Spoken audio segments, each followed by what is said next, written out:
Joe, thank you so much for inviting us over to see your beautiful tank. I've heard so much about it, and I am honored to see it in person. So thank you a lot for having us over. Well, it's my pleasure, and thank you for coming over. I appreciate that. Perfect. So this tank, first of all, let's start with the dimensions, just to give an idea to our viewers. What are we talking about here? The dimensions, it's 4 feet long, 3 feet wide, Okay. and 22 inches tall. Now, why did you pick those dimensions? I actually like them a lot, but I'm just curious. Well, I used to have a tank before. It was 30 inches wide and 4 feet. Actually, it was 3 feet, 3 feet long and 30 inches wide, and I like it. So I just went a little bit bigger this time. That's beautiful. I really like those dimensions, and it is custom. I take it, right? Yes, it was made by Miracles. Oh, shout out to Derek. Derek, Miracles. Yeah, he did the tank and the sump as well. Okay, and we will definitely take a look at the sump in a couple of minutes. Now, I'm noticing an interesting thing here. I'm noticing this strip of that's blocking off all that extra light, and also you hiding the water level. Can you talk about that? That was it's just a black tape that I put it on because in the future I want to put a wood canopy on it. So I just put that just temporary. I don't like to see the water line there. And did you use the same tape that they used for the background of all the tanks? No. Oh, really? So where'd you get that black tape from? Well, it's a friend of mine gave me a roll of that tape there, and Oh, so this is just like nothing yeah, fancy. no, it's just a tape. Wow. It's just like that electric tape, just Yeah. wider. So I ended up doing the same strip on my tank, the 4-footer, and I really like that look because sometimes the water level can be distracting. Yeah. And I think a lot of manufacturers may even be coming up with something like that because it adds to the view, and you really start to focus on the water and not the air above, which is kind of cool. Also, just like I noticed, so the 3 feet front to back. I take it this is first of all for aquascaping. Is that like what was the motivation to go this wide from that perspective? Well, I like to have the opening on the back, so that's like special for SPS. There's a lot of better circulation, and I like to see like everything through the back. Well, and I guess also just by looking at it, you almost have, instead of one aquarium, you have 3 aquariums, right? So I get to enjoy the 3-footer here, the 4-foot, and the 3-foot on the other side. So you got 3 tanks in one. There's a lot of guys that don't like to see corals on the sand. Myself, I don't mind it. Yeah, this is this is like candy in a candy store.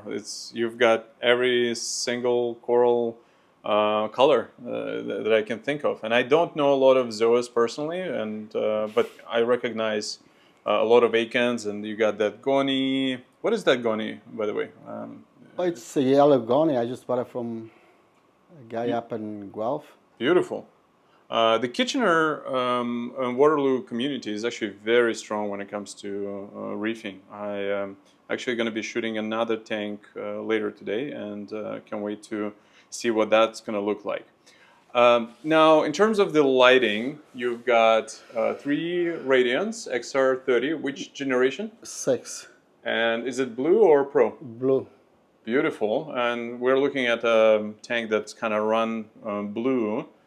And then you are supplementing with 2, what are those? Those Orphic. Oh, okay. So the Orphic, and I'm recognizing there is a deep blue channel. Yeah. So like indigo, like UV, or whatever they call it. Yeah.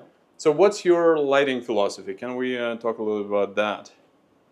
How long is your light schedule? My light schedule is pretty much okay. I have the Orphic coming on at 11:30. Okay. And they go off at 10 o'clock. So 11:30 to 10, so that is 10 and a half hours. 10 and a half hours of blue or deep blue. Okay. Just Orphic. And the Radiants, they come on at 12, and they start ramping up, and then they start ramping down at, I believe it's around 9 o'clock, and they go off at 10:30. All right, so just a little bit of an overlap, and you also running them at a pretty high intensity. Like when you say ramp up, 70 right now, 70%. and right now the tank looks very blue. Is that how you always run it, Yeah, or well, we'll get a little bit wider. oh, it will? Yes, as they goes, I get the whites coming on, a little bit of whites, a little bit of reds, and a little bit of everything. And for how long do you run those channels? For I think it's I believe like 4 or 5 hours, Oh, okay. and then start ramping down, then it goes down to blue again. Oh, sweet. And you said about 70% intensity. Yeah. So have you ever measured your par? I did on the beginning before I put the Orphic bars on, and I get like 350, 380, Oof. 380 on the top. Okay. Like there's some spots there on the bottom, like I in the corners I gave it like 150. So we sure it's more than enough. Yeah, and everything looks super clean. Actually, I have some of the stuff that I put on the. Sometimes I put on the sand. Yeah. And it's the light is too much, especially the mushrooms. Yes. Yeah, I actually can see some. So you probably have about 100 to 150 par on the bottom? On the bottom, yeah. Yeah, and beautiful scollies as well. Let's talk a little bit about your water flow, because you've got 2 returns. I can see them. This is kind of a lock line that's coming through, and we'll talk about your filtration and the sump in a second. But what am I seeing here? You've got 2 gyres that are kind of coming across, and I guess this is primarily for the acros, right? Yes. So they blow things over. Yes. Do you? What program do you run the? I get the random. Oh, it's just random, so Yeah. it ramps up and ramps down, Yeah. but you don't do any kind of a gyre per se. No. None of that To stuff. be honest with you, when it comes to that, I don't know how to work with those things too much. Anyway, when it comes to computers, and I'm not. You don't tinker as much, right? No. But at the same time, like that looks phenomenal. And when you run them, they're basically just 2 random, so there's no. It's not like one is blowing over the other. Sometimes they meet in the middle. Sometimes one is bigger than the other. I have pretty much both of them schedule the same. So beautiful. They can run at the same time, and they hit to each other like when it gets to the middle. Because I heard that some of those tanks, like of that dimensions, are sometimes can be a little bit challenging to provide enough water flow. And here you're just getting away with 2 gyres, which are fairly strong gyres, obviously. You've got some lock line, but it's straight, just kind of going down like this, and we can see that flow. So the flow, I guess, kind of goes towards the center. Yes. And then even here we can see that there's some good flow in the front of the tank, but there's nothing that is necessarily hitting the front of the tank, or No. which is kind of awesome. Tell me about those 2 pumps that are kind of in the back. Those are the Jabal. Yeah. I believe it's the Jabal 8 or. Yep. And I like them anyway. I can program to go faster, but I have it lower, and it's enough. Now, if I put them out a little bit higher than that, then my scollies will suffer a little bit. They don't open that much. Oh, really? Yeah. So I'm noticing. What is the schedule that they're on? Because I see it's kind of coming on and off every couple of seconds. They ramp up and down. Oh, I see. Yeah, it kind of goes up and down. Yeah. So. And is the flow stronger throughout the day, or it's more or less the same? It's the same day and night. Okay, nice. Well, you've definitely figured out the water here, because I can see there's water movement everywhere, in the back, in the center, in the front, and yet you've done a good job at kind of hiding the pumps. They're not in your face. Like the prime real estate, on the left, on the right, and the center are not being touched at all, which is kind of awesome. Now, I guess the next thing is Aquascape. see like really crazy aquascape over here where it's almost like a dome, right? So you've built things from the front and a little bit from the back, but then the middle is kind of hollow. Did you do it yourself? Yes, I did. I did myself. That's wonderful. And then you've put like gonies inside of that dome. That is Well, awesome. to be honest with you, that was the best spot that I find. Like the guns were doing good there. I used to have a mirror on the corner here, Yeah. and they wouldn't like it anyway. Just because it's too much flow? Or the flow or the light, I don't know. Ah. And since I tried one day, like put them there, Yeah. they used to have more light than what they have now because Yes. now the aquariums they start getting bigger. Yeah. But they like it there, so I just left them there. Yeah, and I mean, this is a gorgeous burgundy, dark burgundy color. Like they're not washed out. They're very, very rich. Even the zoas that I have here, those expensive zoas there. Oh yeah, yeah. And they were out Yeah. here, and they were not open like that because I guess it was too much light. Speaking I of just- expensive, you got the gem tank. Sorry, you were saying they didn't like as much light. No, in the I used front, to have eh? them out on the front Yeah. here, but wouldn't open big like that. Oh, wow. Well, this is an incredible aquascape. So you built it yourself? You just Yeah. glued things together? Yeah, well, there's not much glue in there. Mm. It's the way they bought those rocks. They come in box. I forget the name of that. Okay. And just they already come like with those shapes, and I just put them up together. Now, if you wanted to, say, take apart a chunk of it, is it doable or no? No, it's easy for me to take it apart. Really? Yeah, actually, Carl was here a couple months ago and cutting a few frags for Carl. I cut a big frag and one of them moved, and then I have to pretty much remove and do everything back on it. Wow. Well, this is incredible. Yeah. I think that you've got that airiness to it. Like it looks like a large structure, but at the same time, there's actually not a lot of rock because everything here is nice and hollow, and it's a beautiful place for the fish to go and hide. Yeah. Well, honestly, it's starting to become one of my kind of inspirations and just one of my favorite aquascapes here because of that airiness. I don't like a lot of rock in the tank, but here I think it serves so many purposes. So kudos to you. This is very well done. Now let's talk a little bit about the I guess well, I'm saving corals for last because this is the most exciting piece. But let's start with the fish. I see a bunch of fish here. You've got some chromis, you've got the gem tank, the sailfin over here, which is awesome, the Desjardins, the coal tank, Nassau tank, and the six line. Oh, and then there is some sort of a dotty back, or yeah, nice.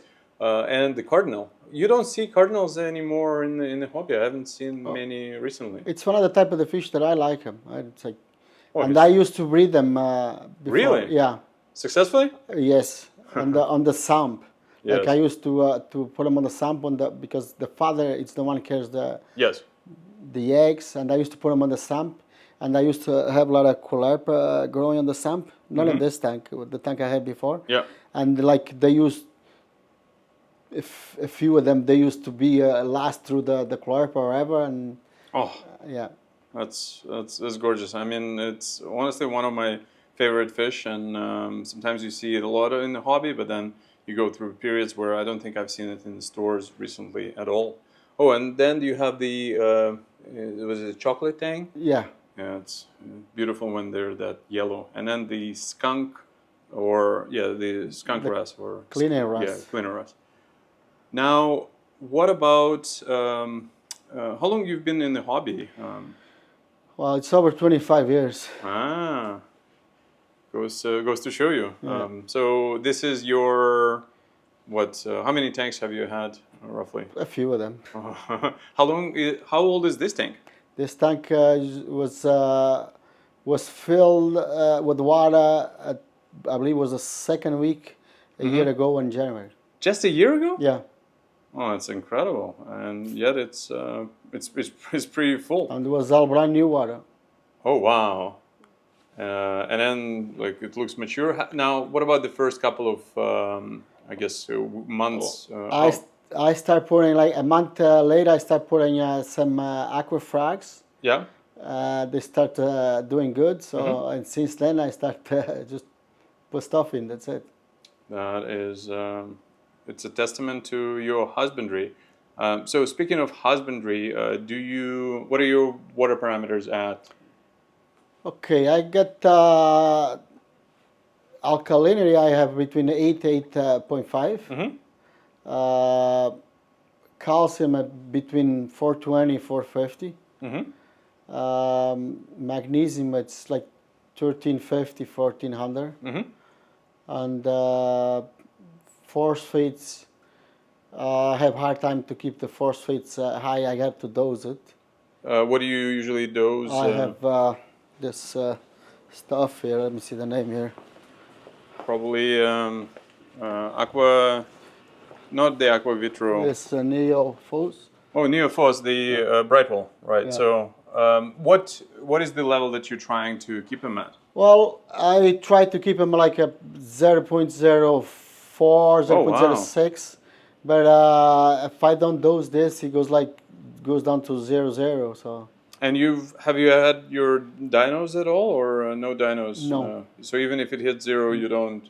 No. Get them. That's very nice. Do you dose any bacteria? Yes, I do. What type of bacteria?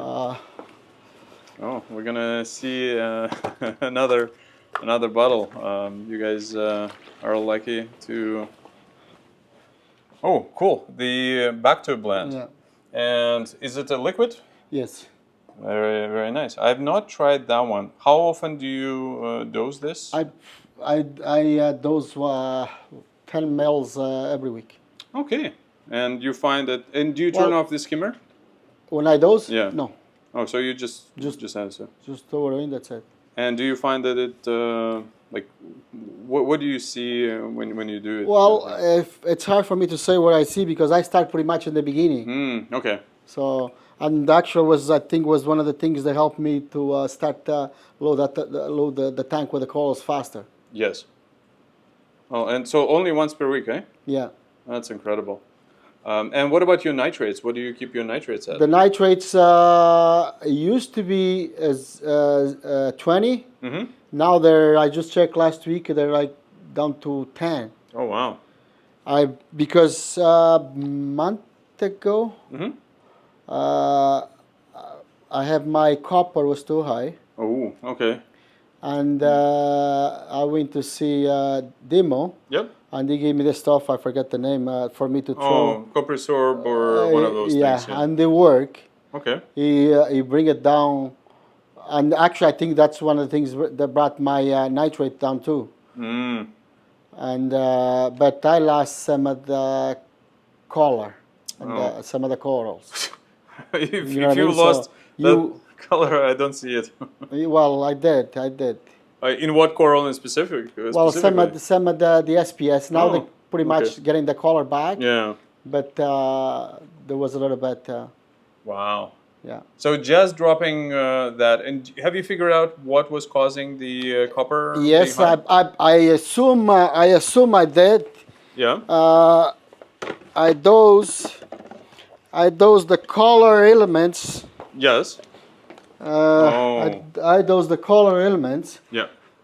The 3 of them. Yep. And one of them contains copper. And you probably overdid and I used to dose this 10 mils a week. I got so right now I'm dosing nothing of this. Okay. Because I think was one of the reasons my copper went too high. So right now you are not dosing this? No. And do you plan to resume the dosing or? Well, I just did an ACP test and it went down, so I'm gonna keep it. I'm not right now. And Dimo told me to keep it away from this for a while. Well, shout out to Dimo. He definitely knows his coral as well. This is cool. I've used many fauna products and. I have not tried their bacteria. I definitely will check it out because with a tank like this, if it's a 1-year-old, I don't see any red slime algae or any other nuisance algae, like everything is clean, and you are running it under pretty strong blue light as well. So Yep. usually a lot of tanks, they start to get a little bit of an overgrowth, but not here. This is so serene. What other I guess husbandry tricks or things that you've learned, some of the tips that you can maybe share with the viewers? Well, the tips are like, I'm one of the guys, like every day I spend there, probably I come down after dinner or whatever, and, Yeah. and I spend a little bit of time around the tank and see if everything is okay, if anything is wrong. Like 2 days ago, I just came home and one of the beautiful frogs that I have there, SPS, was RTN. So. Oh, and And what the cows? I don't know. wow, yeah, I agree. So I used to have a big column of rainbow loom, Yeah. and I came home one day and there was all white. So Oof. and I have a couple pieces left, and I caught one. It's right there, and so on. I survive. That's interesting. It's a little bit different than the one that, for example, I've seen. It's the rainbow loom. Yeah, no, it's beautiful. It's just a little bit more pointy, and it's very hairy as well. Like you've got some good polyp extension. I never get tired of asking that question, and everybody sometimes has a different answer. You have tons of polyp extension. What do you think is the reason, or what are the tricks? How do you know? What can you advise for others to increase the polyp extension? Well, I dose some of that fauna food, the liquid food. Okay, Mines probably. Yes. Right? So, yep. And I use the balling method dosing. Yep. And I throw the aminos inside too. Yes.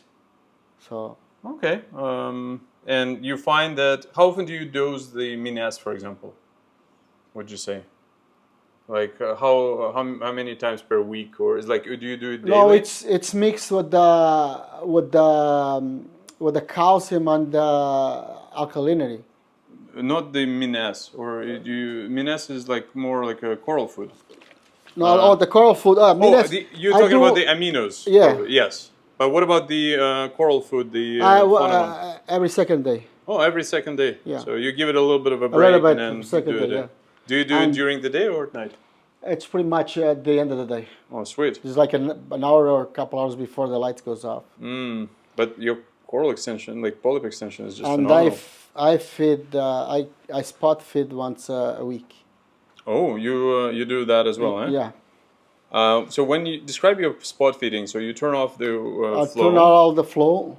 Okay. And I do all different mix with the different Coral food, right? coral food. Okay. And I feed them one at a time. Like special The LPS and the scolies, Yes. they open like crazy. oh wow. As soon as they sense That's, the food. It's amazing how they, Yeah. even this Echinophila, like Yes. they grow, she opens like crazy. Yeah. Okay, I gotta try some of that. I've done a little bit of spot feeding, but then at some point it just became a little bit too tiresome. But your results speak for themselves. And when you do coral food for spot feeding, what do you use as well, fauna marin? Yeah, it's pretty much the fauna marine foods that I use. Okay, that's pretty cool. Everything looks really healthy, and can't wait to get some of that polyp extension This is there. all the foods. Okay. I mix them all together. So the LPS, the coral dust, and then you got the Vitalis Yeah. ones. Okay. And I mix them all together, and I put some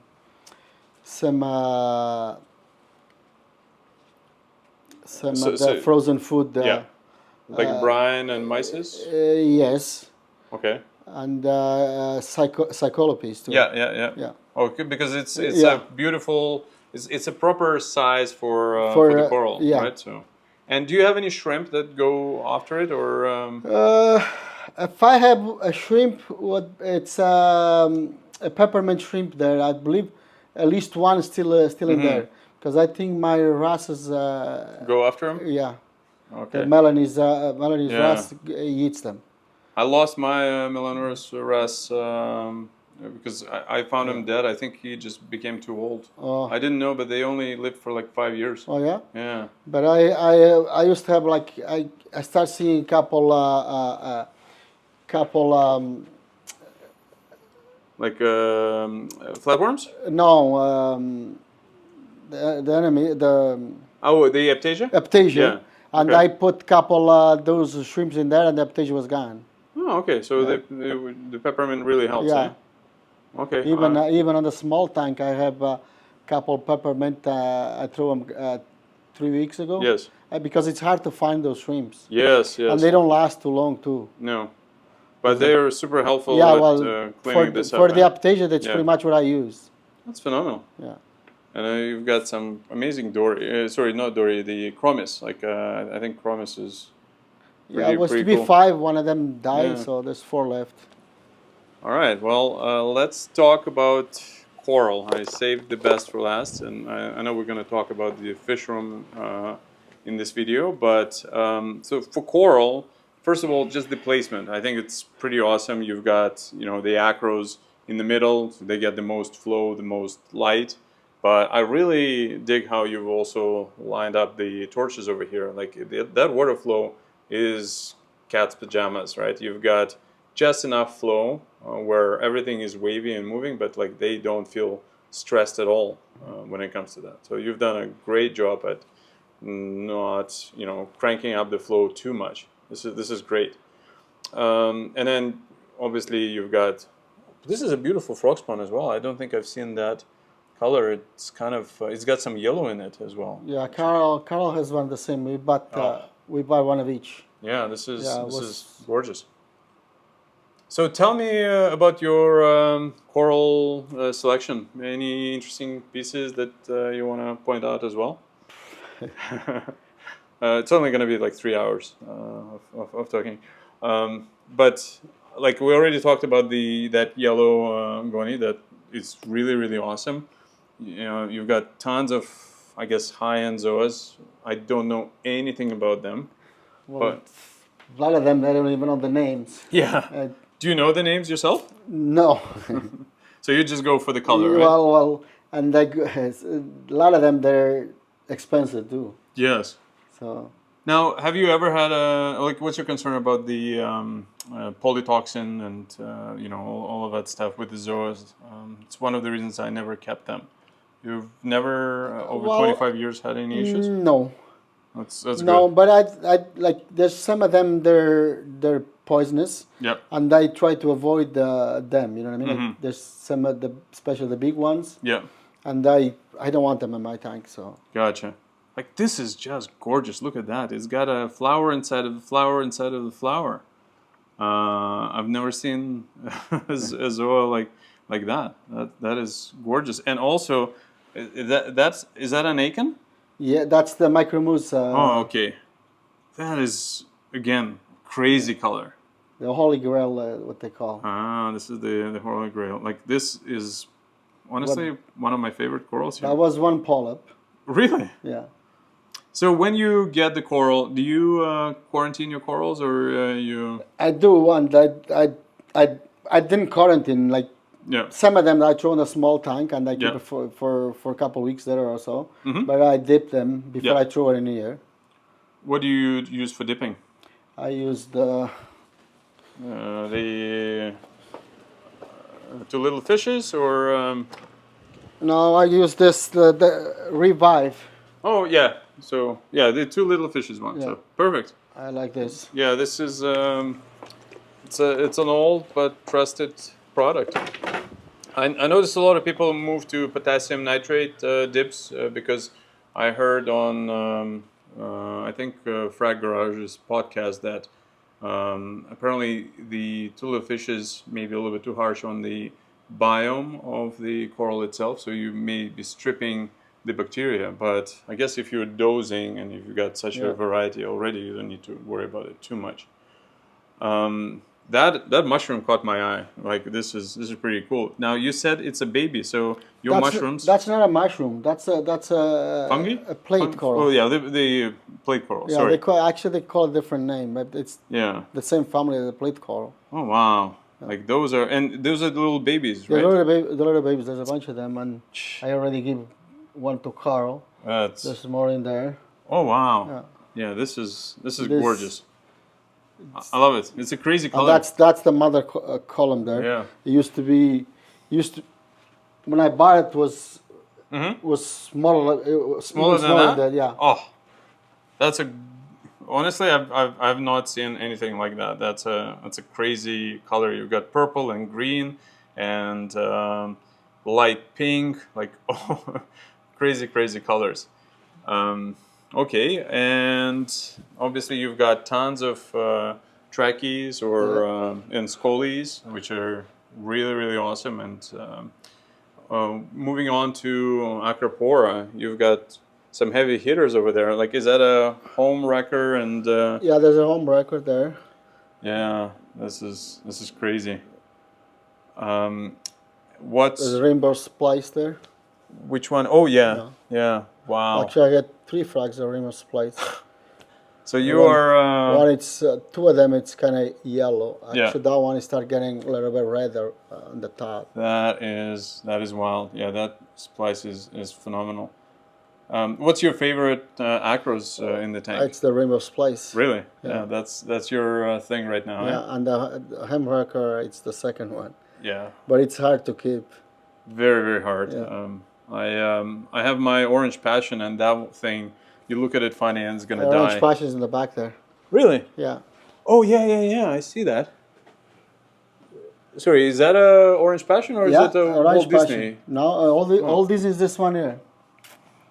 It's been Oh yeah. hard Okay, I to. see. It's hard to grow. I have in my other tank. Yeah. I started with a little frag like for a year. We Yeah. didn't do nothing, and then over the sun, it just Balloons up. yeah. Eh? Well, that's one of the reasons why they are so expensive and they're so hard to find, is because it's so hard to grow into something large. I also noticed that. Do you use pegging system? Like every coral can be removed, or no? Some of them. okay? Like some of them, when I start put them in the beginning, I didn't think about it, and but No, that looks. when they grow, if they get attached to each together or whatever, if they don't like each other, if they kill themselves, that's all. I'm not gonna. Yes. This is phenomenal. I absolutely love it, and kudos to you for having such a beautiful tank that looks stable. It clearly can grow in a lot more, but for 1 year, good luck to anybody who can keep a tank this clean and meticulous. Your time looking after the tank clearly shows. Now, let's take a look at the fish room and see what that's like. Okay, we are in the fish room. I love it when you don't need to open up the cabinet and go inside, and you're not constrained with how much space you've got over there. So tell me a little bit about the Sump, I guess, first. Also miracles? Yes, and Carol was the one did all the design, and was done by Miracles the same time as the tank.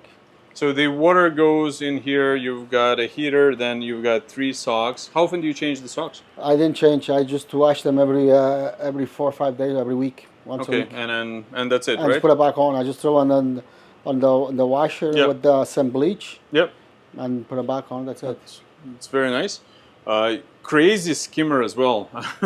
It's definitely a big one. And you are also running it with some external air. Is that correct? Yes. Nice. And you noticed a difference in the pH when you did that? Yeah. Oh, it's beautiful. That's a very very large skimmer, and it looks pretty clean. Now, do you find that it's doesn't strip too much of the nutrients in the tank? I run it. Right now it's a 50%, but I threw it down.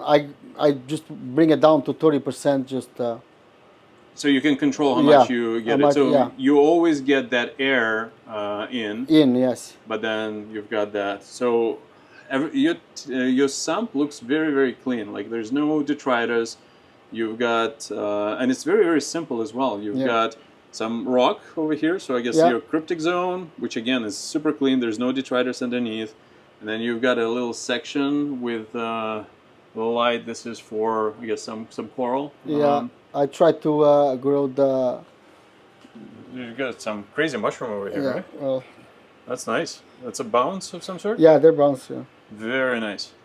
And then just with a very simple pump as well. Like everything is very clean and no frills. Well, the pump it's an L2, Yeah. a Vector L2. Yep. But I've been having issues with that. Actually, they sent me a new one, and it's the same issue. What was the issue?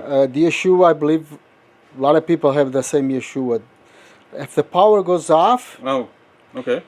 if it goes off like for 5 or 10 minutes, Yeah. when the power comes back on, the pump will go back on. Oh, If it's only a flick yes. on the power, because it happens a lot of times, It won't. on a flick, the Yes. pump will don't go back on. Yes. The controller will be on, and the Yes. pump will be off. Ah, okay. I will. I've been running out. And I've been having issues because even Patrick sent an email to them and everything. They replaced the pump. It's the same issue, and apparently a lot of people have the same issue. And I was away for a month last year, and because the pump, Yes. there was a flick on the power. The pump never went on, Oof. and I get the skimmer overflow Yeah. because with the time the water starts coming back. Yeah. A little bit at a time. So, yeah. And then I find out becomes an because issue. I checked the temperature, and my temperature was going up crazy. Oh. Because was the motor for the skimmer was going crazy and all Yes. that stuff. So I see the power. I called my friend. He came over, and the sump was full of Foam. Yeah. and gunk. and I found out the pump was off, Oh. and the okay. water on the tank was too cold. Yes. And I lost a few pieces, nice pieces that I I'm have. sorry to hear that. Yeah, and it was because of the pump. Wow. And Actually, I gonna replace. I have M2? M2, Yeah. and on the M2 it doesn't happen. That doesn't happen. I have one that I gotta change, and I already try it, Okay. and it works. I just gotta get one of these things gotcha. here to just disconnect here and put Yep. the other one on, and that's it. Okay. Because when I go away, Yeah. during the day, like You're my wife, she's around home and pretty so much yes. Yeah. every day, and if anything happens or whatever, she will find out. But otherwise, it's when I go away. And when you say the controller, do you use any special controllers or No. So basically everything is fairly manual, Manual, no frills, eh? No, I just So have old the school. dozers. I love it. Old school, that's it. But you've got a UV. Tell me a little bit about that. Like, what's your UV philosophy? Why do you think you need it? And Well, I put it on since the beginning, and I love it. Like, I just changed the valve a couple of months ago because I see the difference. See some algae growing. So Yes. I change for a new valve, and that's it. And it's phenomenal. Maybe this is one thing that I haven't been really running much, but I'm thinking that at least for my farm, I'm considering doing the UV for sure. I just need to organize this because I want to sell this tank, Yes. and so, I want to clean all this because this is only temporary. It was a Yep. temporary tank, and I just want to sell this. Yep. And I want to clean that, and then after when I get I want to organize the stuff a little bit more, and I want to put that what they call the trident and Oh all that yeah, stuff. yeah. So just kind of and the Alcatronic. Yeah, or okay, something, yeah. So similar to what Dane and Yeah. Carl are doing. Yeah. Now, But I'm kind of afraid. In one way, I'm kind of afraid too because right now I know what to do. I know what to control. You know what I Yes. mean? Because I'm used to. but I guess you are the coral watcher, right? I mean, you go and you look at the tank every Yeah. day, and then you know what to adjust based on Yeah. your experience, and that's probably the most important thing. Same with the lighting, right? You don't necessarily rely on the power, but more this is what the coral's like, and I need to either crank it up or bring it down, correct? Yep. So if anybody who is in the GTA area, and right now this is May 2024, if you are in the market for a tank, and I think you're selling it together with the coral and everything else, except the LED, yeah, so, the T5s, not the LED. Yeah, the LED, I'm gonna keep it for my. I'm gonna put a small frag tank on it. Write in the comments below, and then or reach out, and I'll make sure to route them to you, Joe. And who knows, maybe somebody else is gonna have it. There's a UV light running on this tank too. Oh, okay. Yeah. So you're big into UV, eh? Yeah. What do you do if there is no? Like I always heard that you need to have the water inside of the UV, otherwise it's not good. So like if the power is off, like how do you solve that problem? Well, when the power goes off, there's no power inside. Oh, I see. Okay. So. But what if, for example, you turn off the water flow, but you forget to turn off the UV? There's water stays there all the time. Okay. Because of that check valve over yes. here? Okay. Nice. Smart. I think I'm ready for a UV. You're definitely an inspiration from that perspective. And then what is this? Also UV? This? Yeah. What is that? That's the ballast for the. Oh, it's the ballast. The ballast, yeah. Okay. Nice. For the UV light. That's a strong UV light as well, yeah. which is pretty cool. It's 55 watt, yeah. Okay, I will definitely make a note of that. Now, this tank you also used as your quarantine, and this was your holding tank before you started the other one. Yes. Right. Well, it's nice and clean, and again, just not a lot of fish, and yet everything is looking beautiful, very healthy, and just remarkable. Thank you for having us over. This is very inspirational. I honestly, it's a long drive from Toronto to your place, but I'm really happy to have taken this ride. This is a beautiful tank that's worth the whole trip, and I'm definitely learning a lot. Any final thoughts on, like, any advice that you can give to people that kind of maybe want to take their coral experience to the next level? Things that you come to mind that you can think of? Well, this is one of the things, like special the SPS. You gotta be patient, and you gotta keep an eye on them, like, and you gotta keep an eye on your alkalinity and calcium and all that stuff. Other than that, just let it grow. And I appreciate you coming over for this. And thank you. Thank you very much. Yeah, thank you very much, Joe. Very beautiful tank. Your dedication to the hobby clearly shows, and I'm really getting a kick of seeing aquariums from both people that are recently new to the hobby, but also people that have stuck around for such a long time. Because on average, in reefing hobby, it's about 18 months. This is how long people stick around in here on average. And to go through ups and downs, to go through all the power losses and different quirks with different power heads and whatnot, that shows a lot of character, a lot of dedication, and most importantly, love towards the hobby. So this is very inspirational. Thank you very much. And should anybody have any questions to Joe, just write them in the comments below, and I'll make sure to follow up and have some answers for you. So Joe, thank you very much for having us over, and see you next time.